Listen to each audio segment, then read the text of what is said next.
बागेत तणनाशकाचा वापर करतात तर हा व्हिडिओ शेवटपर्यंत नक्की बघा.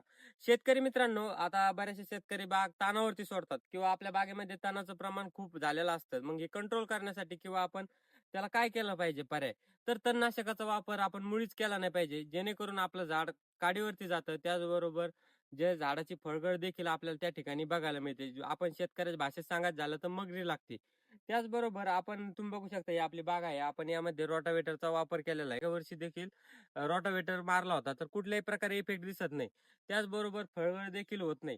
परंतु हे ठरतं आपल्या झाडाचं योग्य मॅनेजमेंट आपण योग्य प्रकारे अन्नद्रव्य दिले गेलं पाहिजे. जेणेकरून आपल्या झाडामध्ये चांगल्या प्रकारे रोगप्रतिकार शक्ती राहते.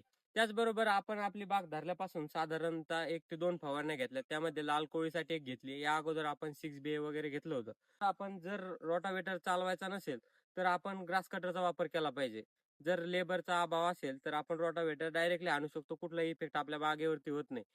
त्याचबरोबर शेतकरी मित्रांनो, आपण जर बाग तानावरती धरली आता सध्याच्या कालावधीमध्ये, तर आपली जी फळाची साईज आहे ती थोडी लेट भेटते. जेणेकरून आपल्याला जो मार्केट रेट आहे तो चांगल्या प्रकारे भेटतो. जर आपण तानावरती बाग सोडला नाही किंवा आपण त्याला ताण दिला नाही, तर जी फळाची साईज असते ती लवकर बनते आणि आपल्याला जो सुरुवातीलाच आपला माल हार्वेस्ट करावा लागतो. त्यासाठी आपण जर थोडं लेट तानावर धरून पाणी दिलं, तर त्या ठिकाणी आपल्या जी फळाची साईज आहे ती थोडी लेटपर्यंत आपल्याला टिकून राहतं.